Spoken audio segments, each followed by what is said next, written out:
Hello, everyone, and thank you for joining today. If you're here today, you know that this is an exciting time for architectural professionals to be creating sustainable and energy efficient built environments. AIAOC's Committee on the Environment has invited our colleagues at Eide to take us through this tremendous opportunity that is now available through recent legislature. AIA Orange County's Committee on the Environment it is important for architectural professionals are all well informed of these incentives so that they may work with clients and communities to take advantage of these incentives to create a more energy efficient, sustainable, and resilient built environment. Today, you will also hear about potential new services and growth areas for your firms. Our presenters have over 50 years of experience between them, leading tax planning and for architecture and engineering professionals and private and public clients. Joe Swatsky is a principal at Eide. He heads Eide Energy Efficient Incentive Group, overseeing national team of professional engineers, energy modelers, and hearse raters. He has over 15 years of experience in performing building energy deductions 179D, residential energy credits 45L, and Energy Star studies. Josh Steinmetz is the director of 179D incentives at Eide. Josh leads Eide 179D commercial building tax deduction team. He's a professional engineer licensed in 24 states and an AEE certified energy manager with over 20 years of experience. Chad Valkowiak is a manager at Eide tax credit and incentive group, leading advanced tax planning projects for both private and public clients across a variety of production and technology industries.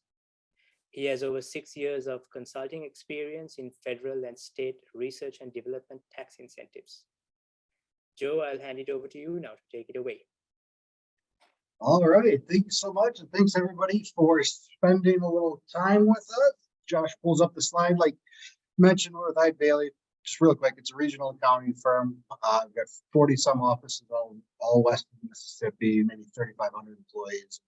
You'll hear from a few of us here in the National Tax Office, Josh, myself, and Chad. Thanks so much for that introduction. Certainly way better than anything I could do.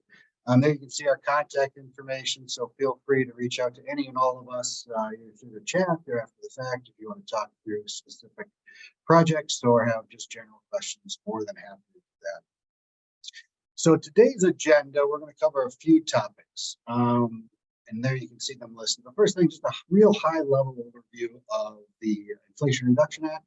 It's a 900-page bill, so I don't think that an hour CPE session is going to suffice. We'll just kind of touch from a high point level.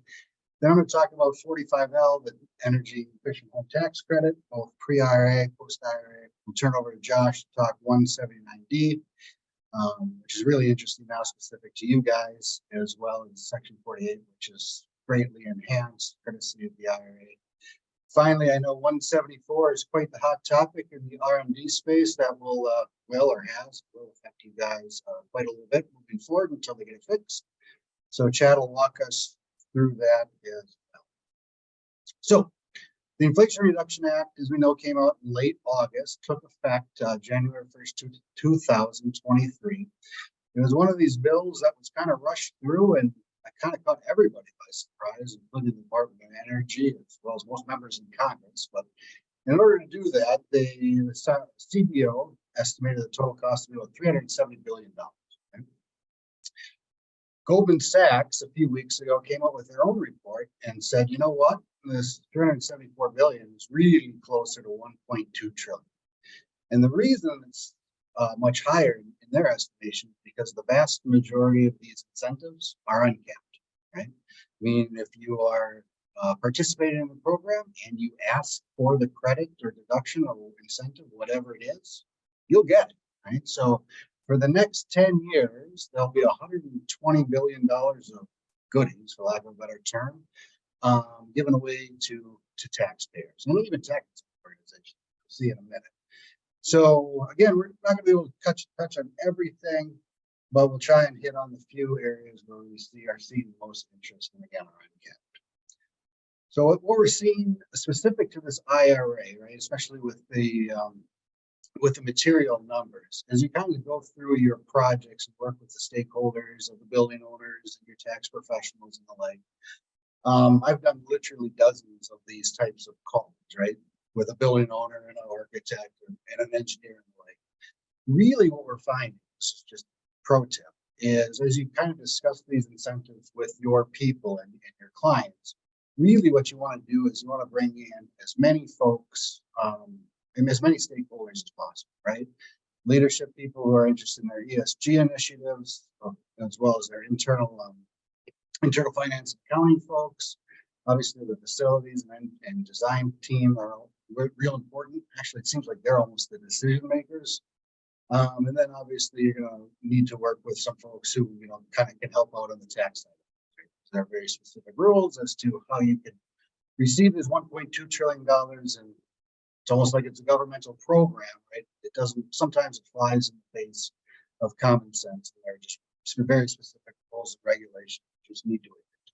But the good news is there's enough money out there where it behooves everyone to at least be aware of these incentives. So I'm going to talk a little bit about the 45L tax credit. I'm going to go through it pretty quickly so we can save enough time for the 179D, 48, and 174. But if you haven't received questions on this, you will. So the Section 45, it's an energy home tax credit. It's a tax credit of anywhere from $500 to $5,000 per qualifying unit. And what we're going to do is we're going to talk about the pre-IRA and post-IRA.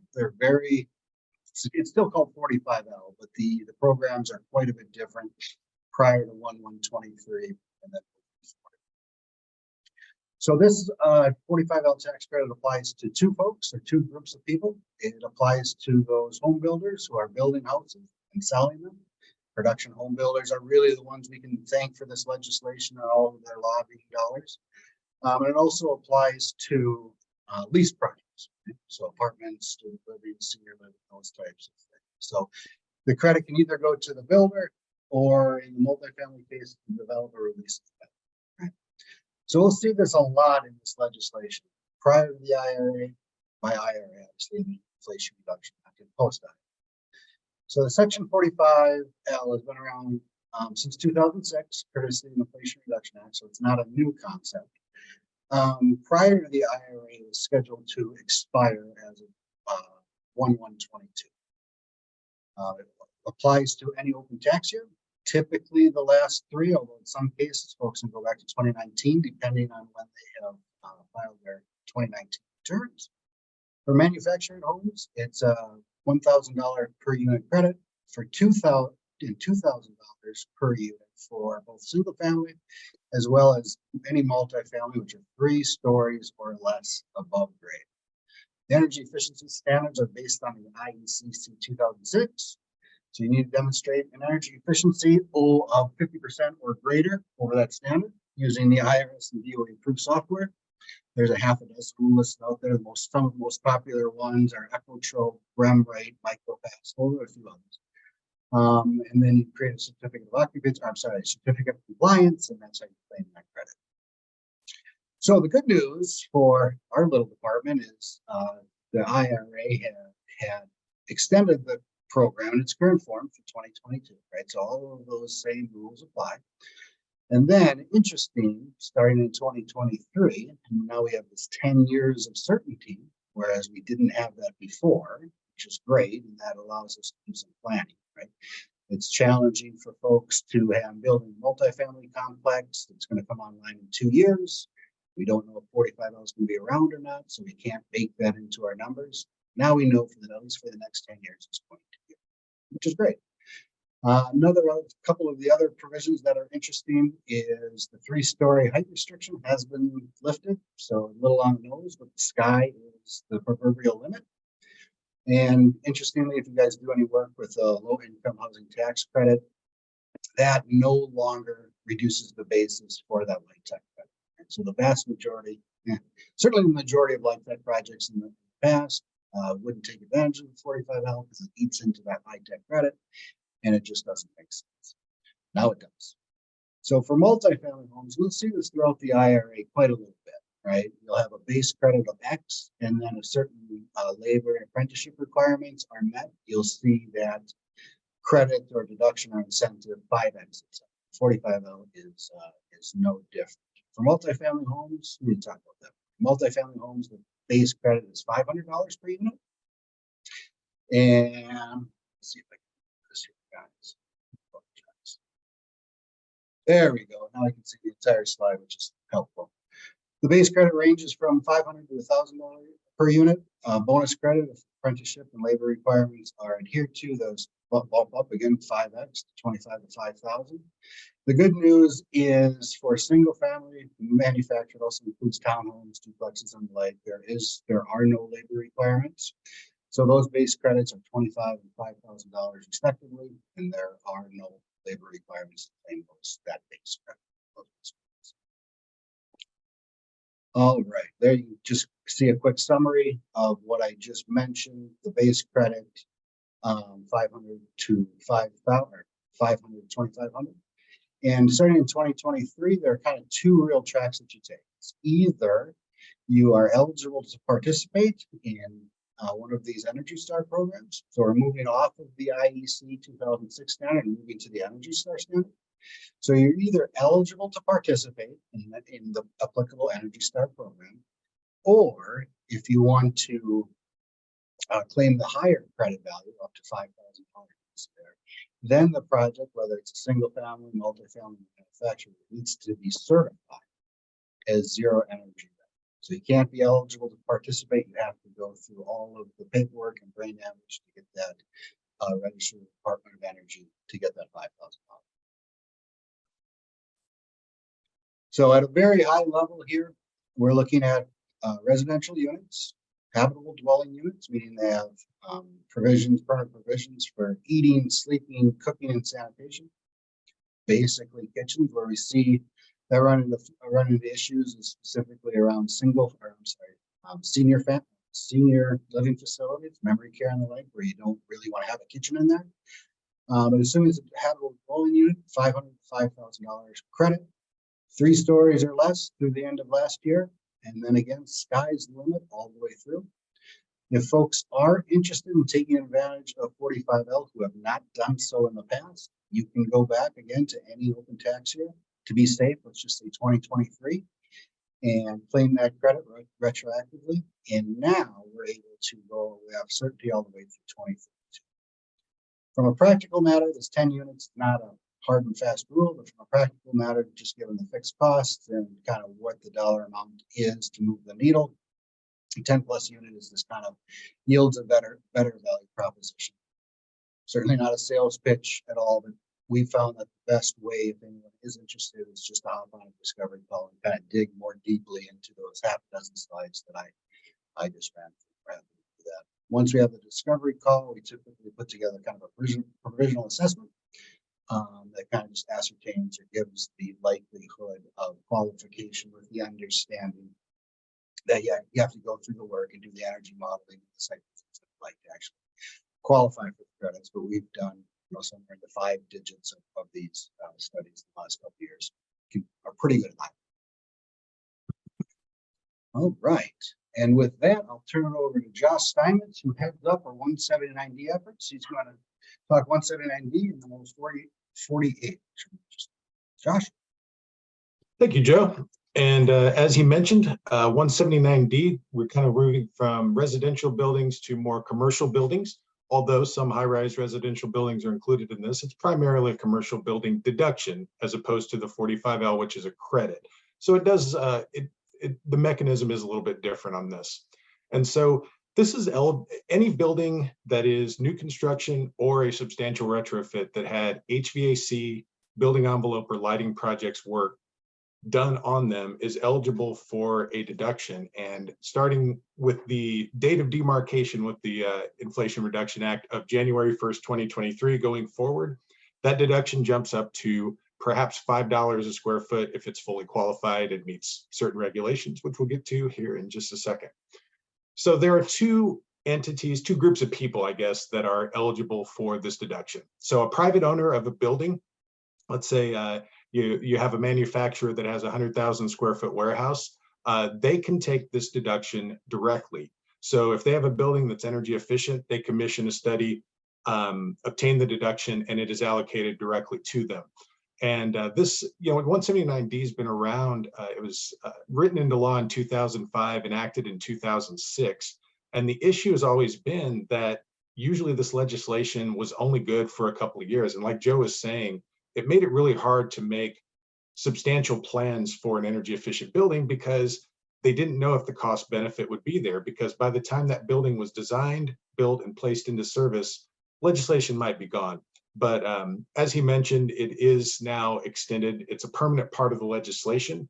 So if it ever does get changed, they would need to actively opt out of that legislation versus having to opt in every couple of years. So that definitely adds some, that definitely makes the law more solid. And the one of the other changes, we'll kind of get into the changes here in just a second, is that this deduction can now be taken every 3 years. So if you have a new building go up, and then 5 years later, there's some new energy saving technology, maybe like that, maybe super boilers come into play, and instead of the 83% boilers that are installed, you've got 99.9% boilers. Doubt that technology will ever exist, but if it does, in a few years, you put those in, you can claim this deduction again. And I think what's probably of great interest to a lot of the people on this call is that tax exempt entities, we're talking about government buildings, public schools, and now going forward, Indian tribal properties and other tax exempt entities, designers of those buildings can be eligible. Because it's a deduction, those tax exempt entities don't have any income against which they can draw a deduction. So it can be allocated to designers. And those designers include architects, engineers, and certain contractors who participate in the design process of these buildings. This can be claimed going back to 2019 or 2020, depending on when you filed your taxes that year. So any open tax year, you can go back to that. So if you do have a lot of projects that maybe meet these criteria, you might be able to go back, do a study, and retroactively get that deduction allocated to you. And when we go down that path, those buildings are eligible every 4 years. So if there's another significant renovation, they can be examined again after that time. So as mentioned, that date of demarcation, January 1st, 2023, prior to that, any building placed in service prior to that, you were eligible, that building was eligible to receive a deduction ranging from $1.80 to $1.88 per square foot. The last iteration, they had a little bit of an inflationary adjustment in there for the last couple of years. These are projects that include lighting, HVAC, or building envelopes, so walls, roofs, windows, doors, etc. And there was a lifetime cap. As mentioned, you could only take it once in the life of the building. It has been made permanent, and you can that can be for private owners, designers of government buildings. That has not changed. But what has changed in 2023 is the deduction has, or at least the potential deduction, has gone up significantly. As written all the way through 2032, that bonus deduction, which includes, Joe mentioned this too, prevailing wage provisions and apprenticeship provisions, can boost that deduction from $1.80 all the way up to $5 per square foot in eligibility. Same type of projects are considered, and now there is a 4-year cap for those tax exempts, meaning yes, after 4 years you can look at it again. Real estate investment trusts, not sure if you work with any of them or part of any of them, but they have new eligibility there. And another thing that was added is that certain other types of buildings, including those, including Indian tribal buildings and other nonprofits, including hospitals. Hospitals will be a big beneficiary of this, can be eligible going forward. So to qualify for a 179D deduction, we essentially, the way it's calculated is there's an energy model performed of the entire building. There are various softwares that are IRS approved, and it has to be an independent third party, so there's no conflict of interest. And there's an energy model that is a baseline, pretty much the worst possible ASHRAE standard 90.1 building that you can construct in terms of R values, U values for the particular climate zone, and HVAC efficiencies, et cetera. And the energy use has to be 25 to 50% below that. And those savings can come from building envelope, HVAC and hot water systems and lighting. Everything else in the building is ignored for the sake of that energy model. So 50% sounds like a pretty high bar to clear, but one thing is actually the standard that's in place through the end of 2026 is the 2007 standard. That is what you're going up against. It'll jump to the 2019 standard after that, so that'll be a little bit tougher bar to clear, but right now it's 2007. Just for perspective, the difference calculated between the 2007 standard and the 2019 standard is about a 39% gain in efficiency or 39% reduction in energy use. Big difference there. And for these next few years, there will be a lot of buildings that are going to be eligible for this deduction. Starting in, as it was before, you could qualify for that full deduction or partial deductions if one of those three systems, envelope, lighting, or HVAC, qualified. After 2023, they're going to more of a sliding scale. So that 25 to 50% comes into play. For 25%, you're looking at a base deduction of 50 cents. That's without any of the wage or apprenticeship requirements being met. If they're met, you start at 250. So even a building that barely qualifies still gets a better deduction now than it did then. And that goes all the way up to 50% or above. No bonus points or extra credit for going above 50%. That maxes out at $1 for the base and $5 for the bonus deduction. In this case, we had a building that we worked on for a client, private client, that is a 3-story building, retail on the bottom and office on the top 2 floors. And it has a nice efficient building, good condensing boilers in there, equivalent of 16 seasonal energy efficiency ratio for the cooling, and good lighting fixtures, aux sensors, things like that. And we did the study on this, and this building of 175,000 square feet qualifies for a full $5 deduction. What that means is that owner gets an $875,000 deduction for that their taxes coming up in this year 2023. So it adds up pretty quickly, especially at that $5 per square foot. And I think, again, what is probably of interest to most of the people, given that this is an AIA presentation, is how architects can benefit and other designers. This is a situation where we did a public elementary school. It was a retrofit, put in new direct digital controls and demand control ventilation. So it was a full HVAC retrofit. And this is prior to the IRA, so it's the lower deduction amount, but still, it's a 196,000 square foot school, and that's a $352,800 deduction for the designer. In this case, it was an architecture firm that received that. And they were allocated that deduction by the school district. It's a pretty simple process. They just sign a letter and they say, we can't take this, so you can. Going forward, this is a nonprofit healthcare facility with, let's see, some housing or rehab center and mostly a hospital. I mean, it's a big building. Again, good boiler, really efficient chiller, and good lighting. And this is a 625,000 square foot building. So big building. And that's over $3 million for the designer. And that is, I think, the big impact that this legislation change can have on not just building owners, but also those who work on those buildings. The deduction itself is actually pretty straightforward. It's a simple form.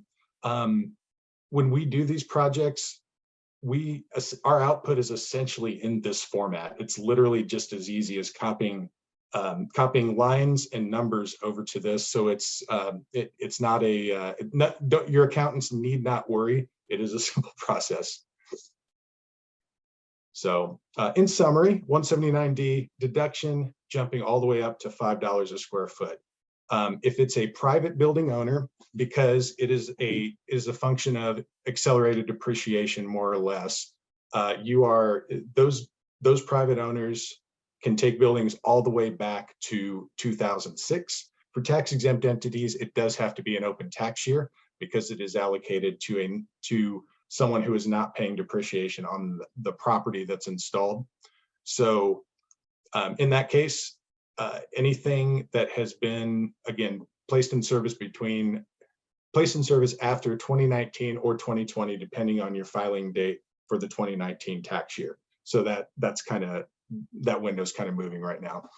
And then going forward, after 2023 and all the way through 2032, the next 10 years, then nonprofit facilities such as hospitals and religious buildings and Indian tribal buildings can go forward. Similar to the 10-unit requirement on 45L, it's not really a requirement. We just tend to look at buildings that are 25,000 square feet or more, just in terms of the amount of time and fixed costs it requires just to do a study. We usually look at buildings that size. The benefit's better, and it's better for both parties involved. So moving on, this is a completely separate path, but it's also something that is definitely applicable now with the Inflation Reduction Act. The Section 48 energy credit, it's been expanded extensively, more insufficiently, but also extensively. And this is a program that allows for tax credits for clean energy investments. And this is kind of the list of the technologies that are covered by this. It's been expanded greatly. Solar and wind have kind of been there for a while, but then things like biogas and microgrid controllers, and it's a lot of categories that really qualify. Generally speaking, you're looking at a 30% credit on the cost of these projects going into it. And you're starting at 30%, assuming that, again, we're back to prevailing wage and apprenticeship requirements. I think this might just be prevailing wage on this. I don't think there are apprenticeship requirements. I could be wrong, but 30% of cost. If you meet domestic content standards, that becomes a 40% credit. And if you're in an energy community, there's a map of this online. It's usually communities that have income levels and also have jobs tied to traditional energy sources such as fossil fuels that can qualify for this. But yeah, it's 30 to 40% if you meet the wage rules and the domestic content on these projects going forward.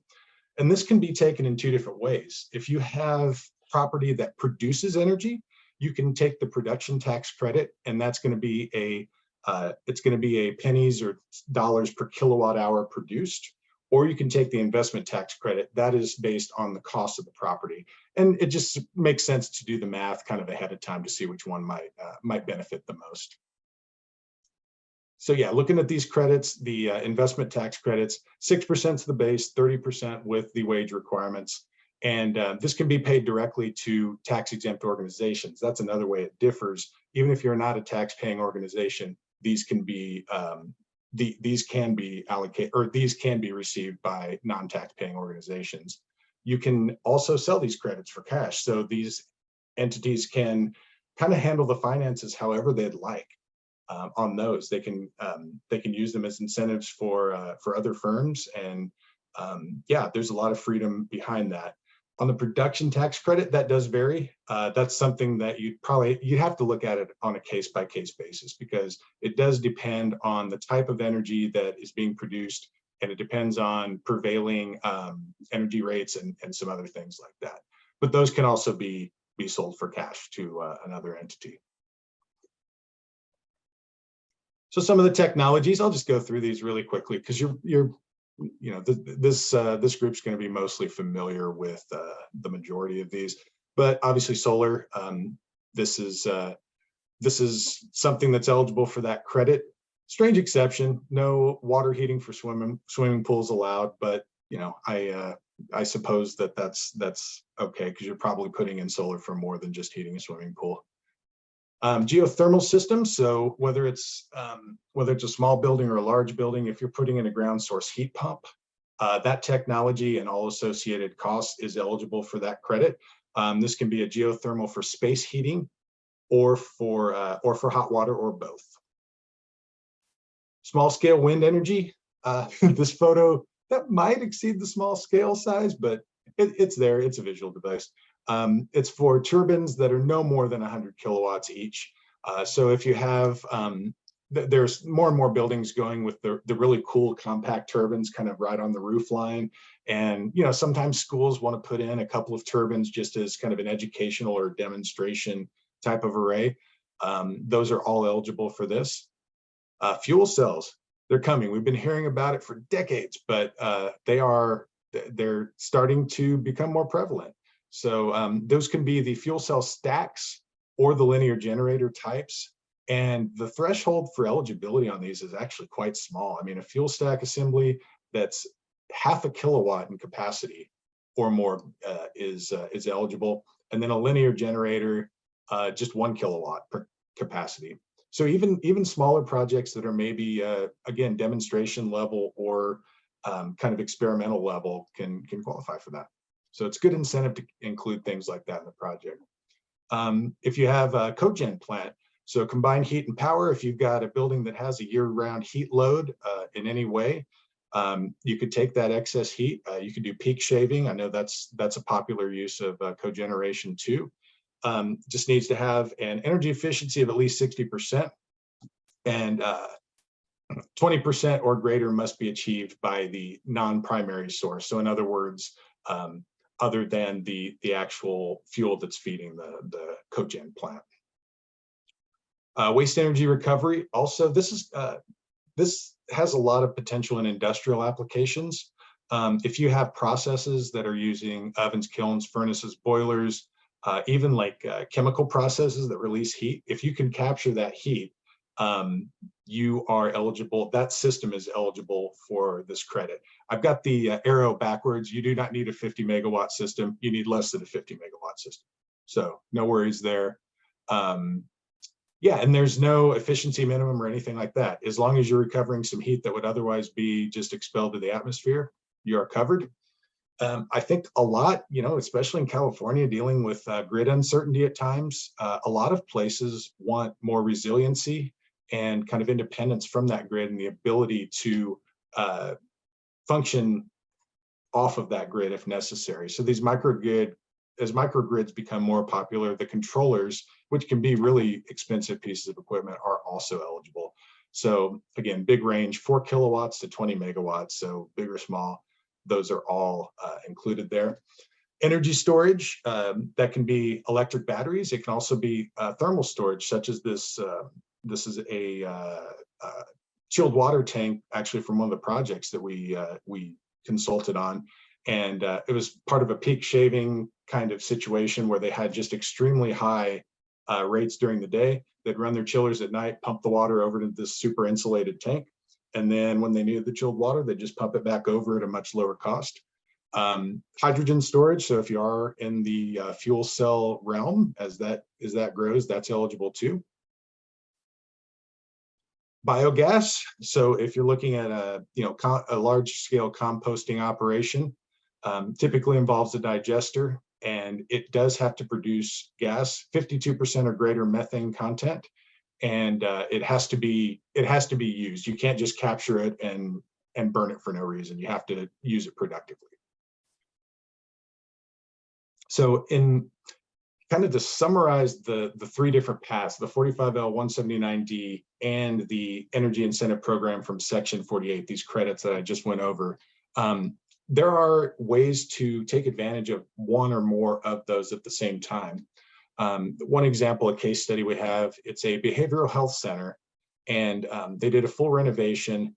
They did thermal energy storage. They did a small scale, I think it was a small scale chilled water storage system there, and did a lighting retrofit. And when we ran the model, did it qualify for the 179D deduction and also for the clean energy investment credit based on that thermal energy storage system that they put in. So that's an eligibility for $300,000 in a credit and then a $500,000 deduction. Another case study, senior living facility, put in a geothermal ground source heat pump system and LED lighting. The way that it was built, I believe it was a 4 or 5 story facility. Going forward in 2023, high-rise residential buildings may be eligible for both a 179D deduction and a 45L credit. When they removed the cap on the 45L buildings, as Joe said, sky's the limit. It used to be a 3-story cap. Now, tall buildings can be qualified as both a commercial and a residential building. So they get the clean energy investment credit for the heat pumps, the 45L credit for efficient residential units, and the 179D deduction for an efficient commercial building. And there's also a utility sales tax exemption that's beyond the scope of this call. But anyway, they qualify for all these things. And there's just so much in this legislation that is beneficial. So, you know, if you have any questions on any of this, I know it's a lot, but yeah, just get in touch with us, and we're happy to dive into this further. As Joe said, it's 900 pages. I mean, this is these are just some of the highlights. So with that, I am done with my portion here. Chad, go ahead and dive into the 174 and the R&D credit. Absolutely. Thank you, Josh. So today, you know, as Josh just mentioned, I'll be speaking to you all about the 174 expenses, the changes, and the impact that has on companies within the industry, as well as the R&D credit. So if you can go to that next slide, I want to walk through section 174 first, because it's actually been around since the 1950s. Specifically, if you've ever read 174, it's definitely not 900 pages, but it is a little bit lighter of a read. But it does it pretty much outlines how companies are supposed to deduct the cost of research and experimental expenditures.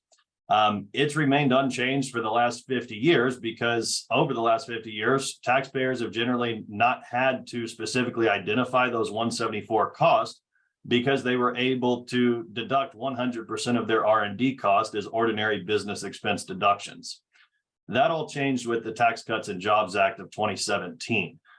Essentially, what was written into the Tax Cuts and Jobs Act is that we're no longer allowed to deduct those R&D expenses in our current year. So this has gone into effect for all tax years beginning on or after January 1st of 2022. The major change is that it requires the capitalization and amortization of research and experimentation cost over a 5-year period with a half-year convention. So what that means in layman's terms is you get to take 10% of the deduction in year 1, you get 20% of the deduction in years 2, 3, 4, and 5, and then you actually get that final 10% in year 6. The other major change that it made is that any foreign research and experimental expenditures have to be capitalized and amortized over a 15-year period. So it's even a longer period of time before you get to realize that deduction. If you'll go to that next slide, thank you. You know, I'll talk about this from the bottom up because I will dive into the R&D credit, but at a high level, I wanted to outline, hey, what are the key differences between section 41, which is where we get our guidance for the R&D credit, and section 174. So within section 41, we're able to qualify the wages, the supply cost, and the contractor cost attributable to R&D for a company. As you can see in the pyramid here, 174 expenses are broader than that, and it's because we have to include overhead costs such as rent, depreciation, and utilities that are attributable to R&D. And within the industry, that would be pretty much based on, hey, what square foot of how much of our facility square foot wise are we utilizing for R&D?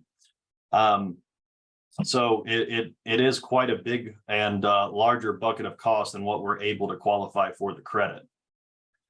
Next, I wanted to walk through, you know, looking at the same expenses year over year from 2021 to 2022, what impact does this actually have on companies? So you'll see on the left here in year 1, we're assuming that a company had an even $1 million in qualifying cost from 2018 through 2021. Utilizing the alternative simplified credit, which is what ASC stands for, you could expect to receive a little over $55,000 in a tax credit in year 2021 with $1 million in expenses in each year. You'd also get to take a deduction on that $1 million, meaning that at a 21% tax rate, you're effectively saving about $210,000 for a total tax savings of about $265,000. So quite a large benefit there. Now, if we look at 2022 on the right here, and we utilize those same numbers, you'll see that we get to take a $70,000 credit this year. That's because we don't have to take the 280C election, which is the net credit. We will get to take the gross credit simply because in the prior year, the service didn't want you to double dip on the deduction as well as the credit. So you would have had to add the credit back into your taxable income. This year, since you're only getting to take 10% of the deduction, you actually get to take the gross amount of the credit, which increases the credit slightly. The big difference here is the deduction benefit you'll see is only $21,000. And that's because instead of deducting that whole $1 million from our taxable income, we're only getting to deduct 100,000. And so instead, we're seeing about a total tax savings there of about $91,000. And, the difference would be about $174,000 in more tax owed in 2022 as a result of this law change. Now, the remaining questions that we have to have answered would be, hey, will we get a law change?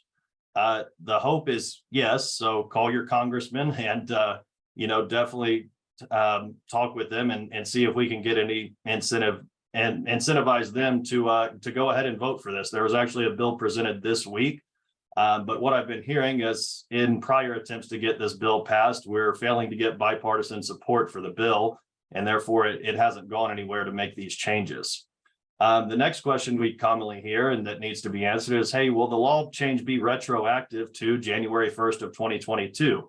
If I already filed, will I get to go back and, realize the benefit of these changes? We don't have a for sure answer on that, but if the law is changed before October when the extension deadline is due, we definitely think it's a possibility it would be retroactive. The next question we commonly see or that needs to be answered is, what if you file and then we get a law change? I would say that, filing an extension was a very good move because instead of having to go back and amend that return, you'd actually be able to file a superseding return there. The last question would be, when is technical guidance coming? And we haven't heard an answer on that yet. So we're doing the best we can with the information we have. The things that we do know and that we have seen are, 174 is applicable whether the R&D credit is claimed or not. I've heard a lot of people ask, hey, what if I'm not claiming the R&D credit? Well, if the activities you're performing still qualify under Section 174, you should still be capitalizing and amortizing those costs. And if you have to do that, you might as well take the R&D credit to get some relief, on the extra tax you're having to pay. The other note is that, the R&D credit is not impacted. As you saw on the previous slide, it's impacted slightly, but it actually increases the credit since we're able to claim that gross amount. Lastly, who needs the analysis for Section 174 as well as R&D? It's essentially if a company has activity that qualifies under Section 174, they must capitalize and amortize it. So it makes sense to go ahead and have that analysis done. And next, we'll get into the actual R&D credit. And it has been around since 1981 and was written as an incentive for companies to perform technical work here in the States. And it's a dollar for dollar reduction in tax liability. There are state credits that, depending on the state, are more favorable than the federal credit, and calculations do vary state by state. In certain cases, there are some startup companies that can utilize the credit at a federal level to offset payroll tax, and I'll dive more in on the next slide specifically, which companies that applies to. As far as, hey, which tax years make the most sense and when should we look to perform a study? You can actually go back and amend for these credits. So we typically say, hey, any open tax year has the capacity to go back and claim the R&D credit. And the good news is that unused credits do carry back 1 year and then carry forward to offset tax for 20 years. So if there's not enough tax liability in year one, if you're expecting a huge tax bill in future years, it might be something worth looking into. And as I mentioned, the other way is instead of offsetting the actual taxable income, one of the things, if a company is within its first 5 years of gross receipts and also has under $5 million in gross receipts, you can actually utilize the R&D credit to offset up to $250,000 per tax year in payroll taxes. And that would carry over to the 941. Getting into a little bit regarding qualification, it's an activities-based credit, but the service requires a project-based qualification approach.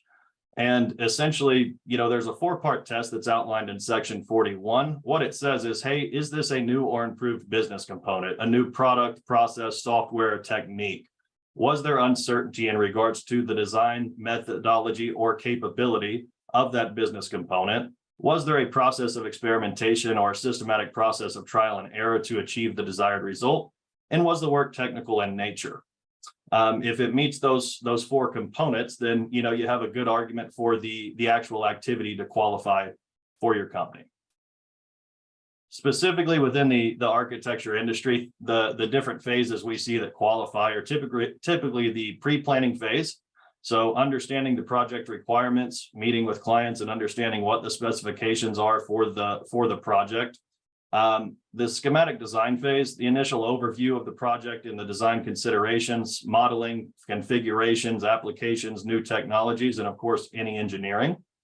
And then lastly, the design development, any pilot models or prototypes that might be developed, the design and engineering testing, all of those different things to ensure that, hey, at the end, we are confident and we have no more uncertainty in our design. It is a good, viable product.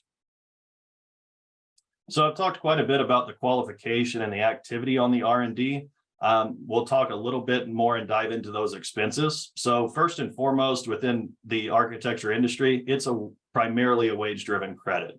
We're able to take those that are directly involved, such as architects, designers, and engineers, people that are involved in the design process, any direct support, such as project managers that are meeting with clients, pre-planning to understand what those design specifications are and relaying that information to our architects and designers. And then lastly, any direct supervision. So principals, directors of design that are reviewing those design documents to ensure that we're meeting our clients' expectations. Supplies can also qualify, but we don't see it as a large expenditure in this industry. Typically, it only applies to any prototypes or pilot models that might be constructed. And then lastly, contract research. So anyone assisting with design work or testing that's paid on a 1099 or essentially not a W-2 could qualify for the credit. Lastly, the thing I wanted to speak on was just the documentation piece, because in recent years, we have seen the service place a increased significance on documenting how you arrive at these different expenditure levels, as well as the qualification on the projects. So things that are helpful, such as activities meeting the definition of the 4-part test and ensuring that research is qualified, is those design documents, the different modeling iterations that are generated along the way. Those are all great support for the actual activity occurring. And it's not required, but it does definitely help if a company is tracking time and does have time tracking in place where employees are tracking to specific phases, codes, and tasks. It definitely helps show that time dedicated to those projects. Effective on January 20th of 2022, for any amended returns, the service did say that, hey, instead of just filing the form 6765, you actually do have to show the different things I just mentioned and file that with the amended return. So that's another update that's been made recently. But if the expenses are large enough, it definitely still does make sense to go back and pursue those credits if they haven't been claimed in prior years.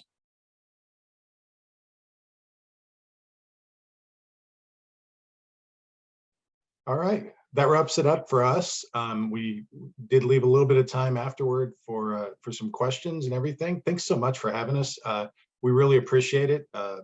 And yeah, we're here to answer any questions you might have. I know it's a lot. It's a lot of stuff. So, Yeah. Oh, go ahead. Sorry, go ahead, Joe. I was just going to say, yeah, thanks again for the opportunity. And, you know, there's a reason I didn't get into R&D. And now I think I know why. It's a lot going on in the chat. That was good. I want to be respectful of time here, but we do have a little bit of time. And so Alan Scott had a nice question come through not too long ago. This question is, how does a not-for-profit owner benefit from their architect and engineer taking 179D? In other words, those clients might need an incentive to offset their investment in a more efficient building and systems. How does 179D help? It's a good question. So let me just say, we at Bailey take a very agnostic approach on this, independent of a number of other situations. What I can say is I've been on literally dozens and dozens of these calls since the IRA has been passed with clients and prospects thinking about doing something. And what we're seeing specifically in the not-for-profit space, presidential libraries, not-for-profit hospitals and the like, they're thinking the same thing that you're. They're saying, all right, we're going to build this 200,000 square foot building. It's $5 per square foot, $1 million deduction, but we need to upgrade to better heating, cooling, whatever.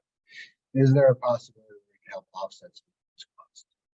Now, again, we at Bailey don't have an opinion on this one way or the other, nor does the IRS. There's been no guidance issued of any kind ever. But we are seeing some cases, take a not-for-profit hospital, for instance, saying, all right, $1 million reduction, that's worth 35% margin bracket, that's worth $350,000 to us. Maybe it's a situation where we make a nominal donation to a not-for-profit, to your foundation, the not-for-profit, right? So they'll maybe write a check for 25 grand, whatever that is, just make up those numbers. So then the architect will get that goodwill for making that donation, at least in the public sense, and then we'll be able, the not-for-profit building owner may be able to offset at least a portion of this upgrading costs. No rules on that, no regulations. It's very much a case-to-case business relationship between the designer and that's just what we're seeing. So, Josh and Chad, I have a question. You mentioned that the energy modeling and that kind of approach has to be done as a third party. Yes. So if there was a company, an architectural company who would give that service for their clients, how and can they claim the R&D tax credit for that portion? Because say, for example, I was doing a project and I have the capacity to do energy modeling for that project myself. Can they claim that, or does that have that modeling has to be done by somebody else? So I think I understand the question, and correct me if I'm wrong. Are we talking specifically around 179D, or are you talking about R&D? I'm sorry. It's both. Like, for 179D, can we ourselves do the energy modeling? I'll field the 179D quick if that's all right. Chat on the R&D. So on the ones so if I own a building, right, I most assuredly cannot, even if I have the ability to do the energy modeling and have the PEs on staff certified, I most assuredly cannot do that. That's hard to do. For an architect engineering firm to do a 179D study modeling and certification, that's extremely big. It's extremely really what the vast majority of the folks do, and what we recommend is hire a third party engineering firm or CPA firm with engineers on staff, Eide being one, to do that energy modeling and certification for you. So you very much have that great wall of China. There are no even considerations or questions around independence, things of that nature. Yeah, and to add to that, if it does have to be a third party independent of, say, a designer and the governmental entity, or just to avoid any conflict of interest. Understood. Thank you. Are there any more questions? You can unmute yourself and ask a question if you have some. We have about 5 more minutes left.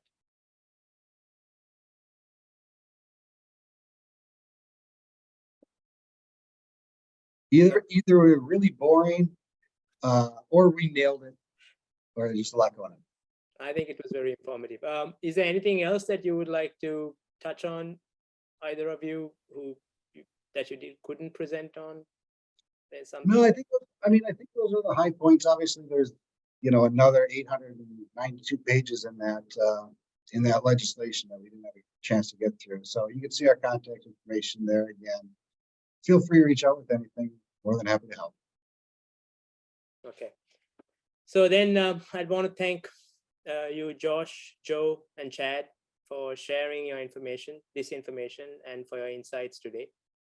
And to thank all of you for joining us today. As Jeff mentioned earlier, if you have registered for this program, you will be receiving continuing education credits in the coming weeks. Thanks again for joining us and taking a part of your Thursday to be with us, and hope you learned something new. And you have Eide Bailey's, our 3 presenters' contact details on the screen. Please feel free to reach out to them if you have any other questions, or if you want their opinion on anything. And thank you again, and hope you have a wonderful rest of the day. Thanks for joining. Thanks. Bye. Thank you.